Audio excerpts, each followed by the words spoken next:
டேய், மாட்ட போறாளுங்கடா.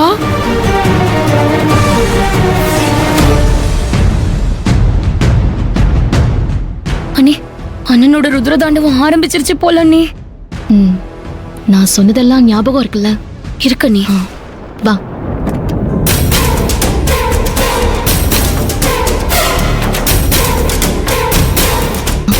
வா.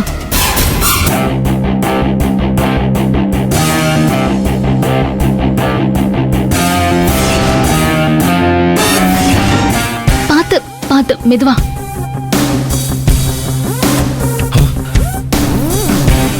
டேய், என்னடா கட்டுது? ஐயோ பாத்து. ஐயோ அண்ணி, என்னால வலி தாங்க முடியல அண்ணி. ரோஹிணி கொஞ்சம் ரொம்ப பொறுத்துக்கோ. வலிக்குது அண்ணி. ஐயோ அம்மா, ரோஹிணி கொஞ்சம் பொறுத்துக்கோ. ஏன் அண்ணி வலிக்குது அண்ணி, வலிக்குது அண்ணி. கால் ஒரு அடி கூட வைக்க முடியல. ஐயோ சரி இரு, நான் உன்னை கெட்டியா புடிச்சுக்கிறேன். நீ வலியில துடிக்கிறத பார்த்தா மனசுக்கு ரொம்ப கஷ்டமா இருக்கு ரோஹிணி. கடவுளே, அம்மா. ஏன் கடவுளே இப்படி ரோஹிணிய சோதிக்கிற? போலீஸ் அதிகாரிங்களா அதுக்குள்ள ஒரு நாடகத்தை அரங்கேற்றம் பண்ணிட்டாளுங்க. ஆதிர ரோகிணிய காலேஜுக்கு அனுப்புறத அவளா சொன்னா மட்டும்தான் உண்டு. இல்ல இந்த பிரபு பயலால இந்த ஜென்மத்துல இவளுக்கு ஏமாத்துறத கண்டுபிடிக்கவே முடியாது. ரோகிணி ரோகிணி என்னாச்சுமா? கால்ல எப்படி மாடி வந்துச்சு? என்னம்மா போறப்ப ராஜா நடந்து போன, இப்ப நடக்க முடியாம வந்திருக்க? என்னாச்சுக்கா? அவளுக்கு அடிபட்டுருச்சு. ஏய் தள்ளு. ஏய் ரோஹிணி, பிள்ளையார் கோயில் கிட்ட நீ ரெண்டு பொண்ணுங்களோட நின்னுட்டு இருந்தேல, என்ன பார்த்தது நீ கோயிலுக்குள்ள ஓடுனேல? அண்ணா, என்னென்ன சொல்ற? நான் பிள்ளையார் கோயில்ல நின்னுட்டு இருந்தேனா? உன்னை பார்த்ததும் கோயிலுக்குள்ள ஓடுனேனா? என்னென்னமோ சொல்ற. பாத்து பாத்து. ஏய், நான் என்னென்னமோ சொல்றது இருக்கட்டும், நீ முதல்ல உண்மையை சொல்லு. நீ எங்க போயிட்டு வர? எதுக்கு பிள்ளையார் கோயில் கிட்ட அந்த பொண்ணுங்க கூட பேசிட்டு இருந்த?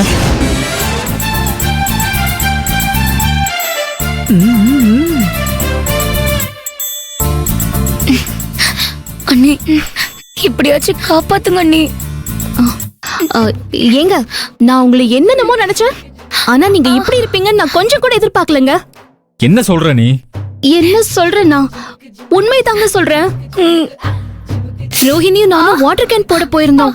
பாவம் ரோஹிணி வாட்டர் கேனை தூக்கிட்டு வர்றப்ப கை தவறி ஸ்லிப் ஆகி கால்ல போட்டுக்கிட்டாங்க. கையில இருந்து வாட்டர் கேன் அவ கால்ல விழுந்துருச்சு. நல்லா அடிபட்டு புசு புசுன்னு வீங்கிருச்சு. அத பார்த்து நான் பதறி போய் அடிச்சு ரோஹிணிய ஹாஸ்பிட்டல் கூட்டிட்டு போய் நான் ஸ்கேன் எடுத்து பார்த்தேன். ரொம்ப அடிபட்டு பலமா காயம் ஆயிடுச்சான். அதான் கட்டெல்லாம் போட்டிருக்காங்க. சும்மா அவளே வலி தாங்க முடியாம துடி துடி துடிச்சிட்டு இருக்கா. இந்த தவிப்பும் துடிப்பும் வலியும் யாருக்காகங்க சொல்லுங்க? உங்களுக்காகங்க. உங்க கனவு வீட்டுக்காக. உங்க கனவு வீட்டுக்கு பணம் கொடுக்கறதுக்காக.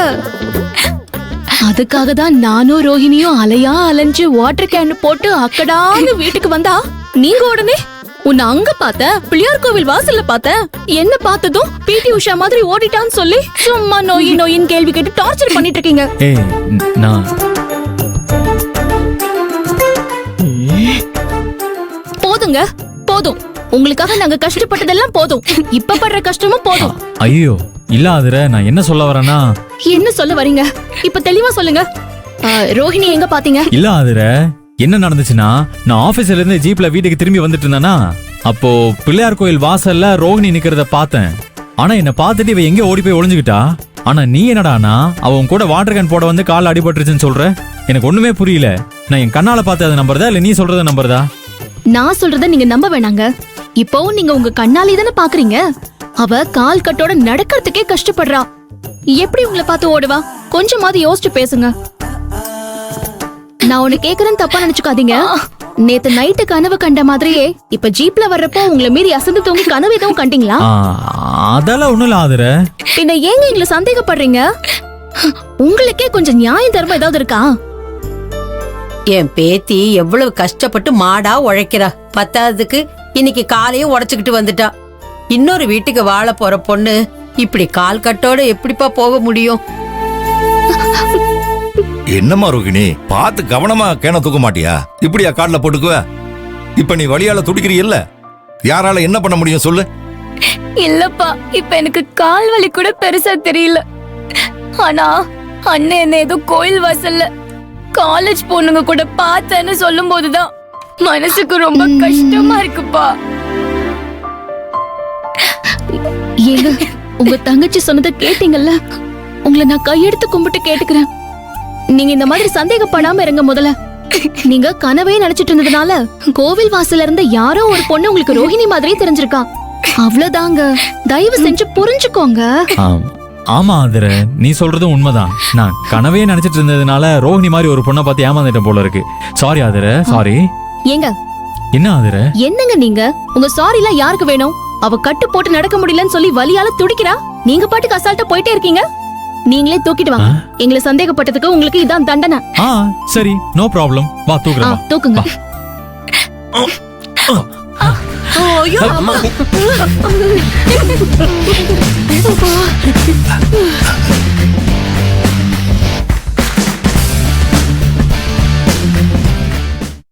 ரேவதி, ரோஹிணியோட பேக் ஆட்டோல இருக்கு, எடுத்துட்டு உள்ள போ. சரிங்க அண்ணி. ரோஹிணி கால்ல அவ்வளவு பெரிய கட்டை பார்த்ததோ நாங்க ரொம்ப பயந்து போயிட்டோம். ஆதிர ஆமா ஆதிர, நீ கண்ணை காட்டினதுக்கு அப்புறம் தான் எனக்கு உயிரே வந்துச்சு. அதுக்கப்புறம் தான் கால் கட்டெல்லாம் நீங்க பண்ண செட்டிங்னு எனக்கு தெரிஞ்சது. பரவாயில்ல மாமா, நீங்களும் பாட்டியும் டக்குன்னு புரிஞ்சுக்கிட்டு செமையா பெர்ஃபார்ம் பண்ணிட்டீங்க. சூப்பர்பா. முடியலடா. ஆமாமா. டேய் செந்திலே, இன்னைக்கு இவ வசமா மாட்டுவான்னு நினைச்சேன். ஆனா ரோகிணி கால்ல பெரிய கட்டு போட்டு வந்து இப்படி நடிச்சிட்டாளேடா. ஆமாமா, நானும் ரோகிணிய கோயில்ல வச்சு பார்த்தேன். நிஜமாதான் சொல்றியா? ஆமாமா, நானும் பிரபுவும் சேர்ந்துதான் ரோகிணியை தேடணும். நான் கோயில்ல வச்சு ரோகிணிய பார்த்துட்டேன். டேய் அவளை பார்த்ததுமே அப்படியே லபக்குன்னு பிடிச்சி தரன்னு இழுத்துட்டு போய் அப்படியே பிரபு முன்னாடி நிறுத்திருக்கலாம்ல. உனக்கு என்ன, நீ ஈஸியா சொல்லிட்ட. நான் பிரபு கிட்ட சொல்ல போறேன்னு சொன்னதும் ஆதிரை என் கண்ணத்துல பலார்னு ஒரு அறை கொடுத்து ரோகிணிய காட்டி கொடுத்த. உன்னையும் என்னையும் வீட்டை விட்டு அடிச்சு விரட்டுவேன்னு மிரட்டினான். அதனாலதான் பயந்துகிட்டு அவளை காட்டி கொடுக்கல. ஓ, உன்னையே மிரட்டினாளா? அவளுக்கு அவ்வளவு தைரியம் வந்துருச்சா? ஆமா, எப்படிடா உன்ன அடிச்சா? ஐயோ அம்மா.